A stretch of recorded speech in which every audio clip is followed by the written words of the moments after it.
Madani Co Plus merupakan cetusan idea oleh Tuan Haji Hezri ketika dunia dilanda pandemik tahun 2020. Terletak di Taman Tun Dr. Ismail, Kuala Lumpur, premis Madani Co Plus turut menjual produk-produk yang dibawa khas dari Madinah selain dari produk utamanya sejadah untuk solat.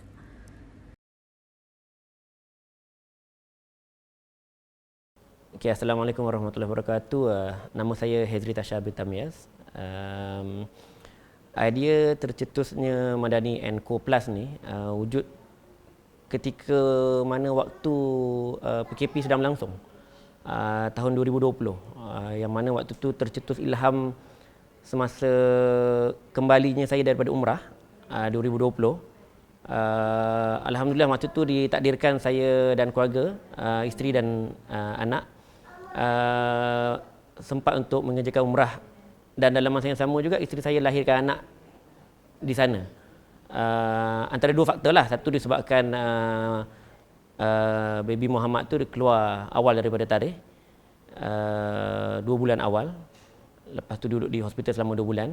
Dan satu faktor yang lagi disebabkan oleh PKP ataupun global pandemic. Masa tu kami tak dapat pulang ke Malaysia lah. Jadi selama mana 4 bulan duduk di sana, berkenalan dengan rakan-rakan yang duduk di sana, dan sekembalinya ke Malaysia tu baru dah dapat idea untuk nak wujudkan. Yang asalnya mulanya sebagai hobi saja. Asalnya mula sebagai hobi, bawa sejadah, bawa masuk, jual daripada rumah ke rumah dengan kawan-kawan. Dan lama-lama tu saya dapat lihat minat dan orang kata apa? minat daripada pembeli tu, dan memberi dorongan kan untuk orang kata upgrade the level kepada satu level yang lebih lagi lah. Tercetus nama Madani ni sempena dengan nama anak saya yang lahir di Madinah tu, Muhammad Ilham Madani. Jadi bila tercetusnya Ilham tu jadi nama pun Muhammad Ilham Madani. Inspirasi yang kita bawa pun, item-item merchandise yang kita bawa pun secara khususnya daripada Madinah. Mekah pun ada, tapi secara khususnya daripada Madinah. Kapet, sejadah, bauan-bauan semua kan. Jadi kat situ kita membawakan inspirasi Madinah kepada perniagaan. Dan dari sudut tu nama anak saya Madani tu saya terjemahkan dalam butik yang bernama Madani Co Plus. Co Plus ni bermaksud collaboration lah. Jadi kita berpeluang untuk nak banyakkan kolaborasi dengan beberapa perniagaan lain yang related ataupun tak related. Turut berkongsi rezeki yang diperoleh, Puan Fazlin merupakan rakan kongsi beliau yang telah dikenali sejak zaman sekolah lagi. Saya dah berkenalan dengan Haji Hezri ni 28 tahun. Kami merupakan rakan sekolah dari berumur 16 tahun di sekolah berasrama penuh, sekolah menengah sains semua. Dan sepanjang 28 tahun ni kita masih berhubung, sama ada antara rancangan-rancangan untuk sekolah, untuk rakan-rakan, dan juga kita sejak 2015 reunion, dan juga kita ada beberapa aktiviti untuk rakan-rakan yang lain yang kita buat bersama. Jadi bila berlakunya COVID pada tahun 2020, Haji Hezri pada masa itu berada di Madinah, dan bila dia balik dia telah memberitahu idea untuk membawa masuk barang-barang dari Madinah seperti sejadah dan juga kurma. So sejarah tu start dengan brown box. Kita panggil brown box lah. Sekarang ni black box.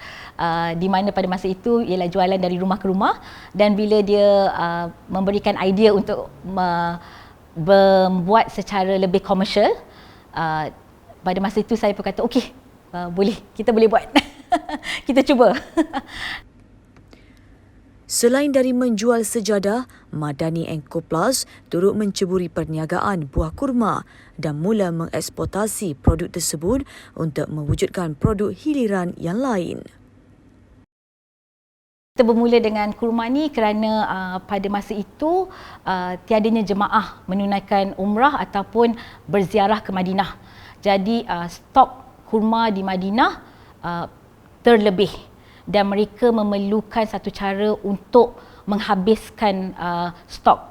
Dan itu juga telah membuatkan kolaborasi di antara Haji Hezri dan juga ladang kurma di Madinah, di mana ia memberi peluang kepada mereka membawa kurma ke Malaysia. Jadi pada tahun ini kami telah membawa 4 jenis kurma, Ajwa, Anbar, Sugai dan Safawi. Dan pada masa yang kita bawa masuk tu dalam 23 tan, dan sekarang ni kita hanya tinggal dalam 6 tan. Madani & Co Plus ingin membawa kurma ni ke peringkat yang lebih jauh. Kita akan menggunakan dia sebagai by-product. Maknanya kita akan membuat aiskrim kurma, kita akan buat jus kurma, kita akan menggunakan kurma untuk coklat, dan itu adalah salah satu daripada perkembangan syarikat juga. Di mana kita nak kurma ini dia dikenali sebagai superfood, tetapi kebanyakan orang tak biasa mengambil kurma selain daripada kurma itu sendiri. Jadi kita akan kembangkan lagi lah dia punya produk-produk kurma yang lain, insya-Allah. Dan juga kurma ini memberikan kami peluang untuk membuat infak kurma. So apa maksud infak kurma ni? Ialah kita memberi peluang kepada rakan-rakan dan pelanggan-pelanggan Madani & Co Plus untuk berinfak, dan duit infak itu kita akan jadikannya sebagai pemberian kurma kepada yang memerlukan, ataupun kita akan beri kepada masjid, anak yatim dan juga pusat-pusat tahfiz. Jadi dia adalah satu circular di mana kita dapat menjual kurma dan memberi peluang untuk berinfak, dan akhirnya memberi peluang juga kepada orang lain merasa kurma yang terbaik. Itu adalah salah satu cara untuk kita memperkenalkan produk dan memberi peluang untuk mereka bersedekah juga. Tuan Haji Hezri turut menyatakan cabaran yang syarikat terpaksa hadapi sebelum mencapai ke tahap ini. Cabaran yang dihadapi ni banyak jugalah. Dalam mana-mana perniagaan, cabaran tu memang sentiasa ada. Daripada mula procurement of items, because waktu PKP, perjalanan ataupun sekatan perjalanan tu ada sedikit kekangan.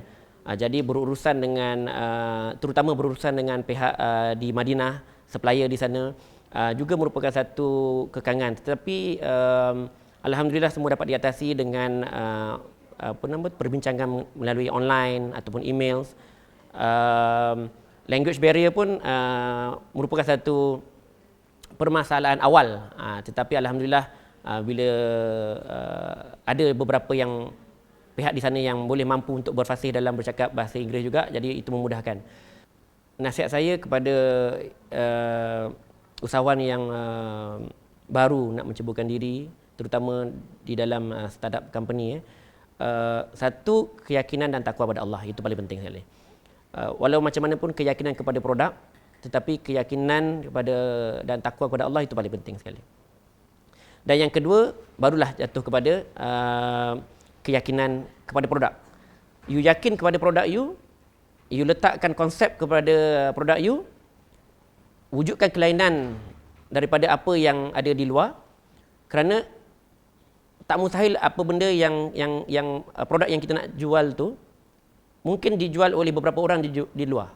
Tetapi bila kita meletakkan konsep, apa keistimewaan konsep kepada produk you, dan you yakin dengan konsep itu, insya-Allah you akan nampak outstanding dan lebih sikit daripada